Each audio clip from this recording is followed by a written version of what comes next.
mean, Morris can run, and they don't let you run against him. It almost doesn't seem fair. Yeah, it does. If you're like, the Morris coach, it does, right? Right. Yeah, you like to have a young man like that. I think ball clubs are based. You have to have a good catcher. One, to work with the pitchers, to be able to have the pitchers have the confidence in throwing to you, especially the breaking ball. If you have a tendency to throw in the dirt and he can block the balls, this is what you're wanting from your catcher. Leadership. He's got to be, like I mentioned before, a field general. He's got to have a good arm, good throwing arm, so that if a guy does get on base, the pitcher can feel a sense of security of throwing any type of pitch he wants, and he knows that catcher can throw a runner out. Laird underneath it in center field, and there's 2 away. It's interesting tonight in Rossetti and David Sloan. We've got probably 2 of the finest catchers in the state of Illinois. So the theory that you've just given me holds true for the 2 teams battling for the state championship tonight. Oh, it does. You can keep their runners out of scoring position, and they're scared to run. They're a little intimidated to run. And yet, as a coach, you have to do it to see if they can do the job. See if they can throw a runner out or not. So as an opposing coach, they're going to test him and see if he can do it. And then, of course, if he does, then that kind of changes your philosophy and what you're going to do in that ball game. Tommy Triplett takes the call strike. Count goes even, 1 apiece. He's the junior. Popped up to right field to open the 2nd inning this evening. We are in the top of 4. 3-2 score. Straightaway center. Laird underneath it again. And the Dukes are retired. It's the 1993 IHSA State Championship here on Sports Chat.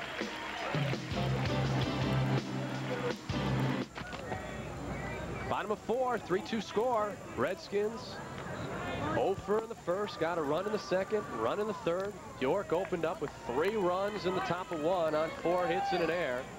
3 hits thus far from Morris, who has slowly gotten back into this baseball game.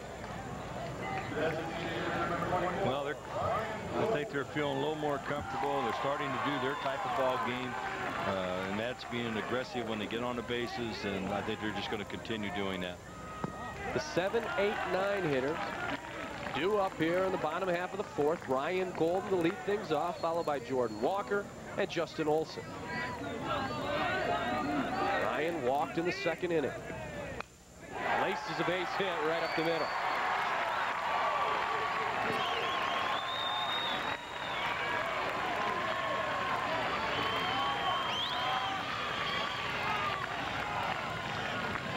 That's 3 straight balls we've seen driven up to center field. 2 of them were outs, though, for York, but a base hit starts us off with Jordan Walker coming to the plate.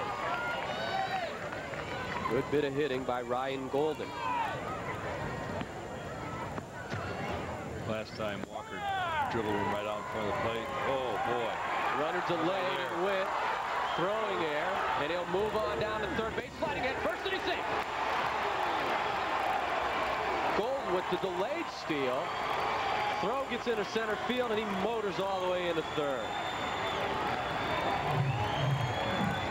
Nobody said anything, and like you say, it was a delay. He hesitated, took off, and when the catcher threw the ball and slowed through the ball, there was nobody there up the middle.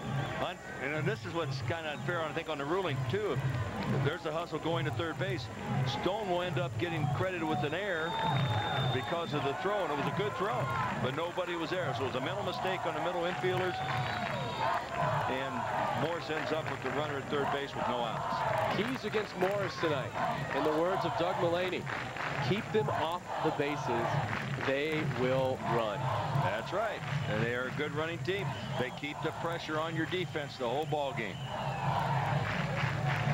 So Golden, a line shot single, advances to third base on the miscommunication between the shortstop and second baseman. Catcher knew what he was doing. He got the throw off, and as you mentioned, a good throw. And a meeting of the minds on the mound is they're trying to work this out so it doesn't happen again. It's funny, too, because you get a guy like Doug Mullaney and Dennis Steele. They played this game.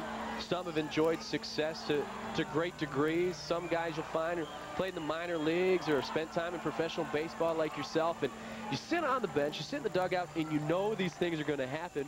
But sometimes, Coach, you just can't tell the kids. You just can't prevent it, can you? No, you can't. You know, it's up to them. You know the situation at hand. Here you got no outs. You've got the, see, Walker's up. And number 8 hitter. All you need to do here is get the ball to the outfield. You want a fly ball in the outfield to bring that tying run home. 1-1 the count to Jordan Walker. Going after your fly ball there, fouls it back. Count goes 1-2.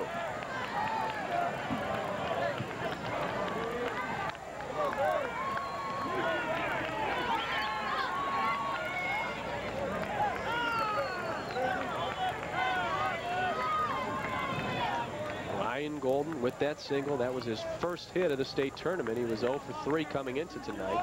Stayed at 0 for 3, drawing the walk in the second inning, but the first hit and some good base running may produce his first run score. Walker dribbled out in front of the plate the last time with the bases loaded for the force out at the plate. This time he hits it right at third base. Coughlin looks the runner back. The runner's going to try to score. They've got him caught. Throw down to third. And a bad situation for the Redskins as the Dukes apply the tag and get the double play. Well, that's Dennis Steele standing there, so he may have very well sent the young man, but didn't commit enough one way or the other and got himself caught in the squeeze, and that's the end of that. Well, that's a tough situation. Yeah, the ball was hit to the third baseman, Coughlin.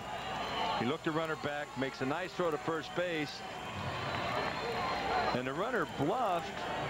He started to come, and then he held up, and then he just got, you know, he was too far down the line to get back at time, and so the only hope he had was to get, you know, a foul up on the rundown, a bad throw, but it didn't work. So it just kind of cost them a run in that particular inning right there. So what a change of pace right here, as now there are 2 away, and Justin Olson, the number 9 hitter, the sophomore, had an RBI sacrifice fly in the bottom of the second inning. Count is 2-0 on Justin Olson.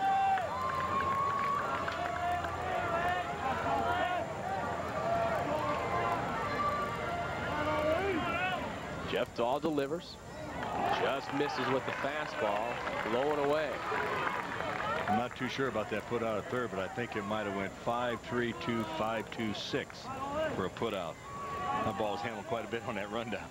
Come on, Dad. Come on, Dad. For those who are scoring at home. There he gets the call strike.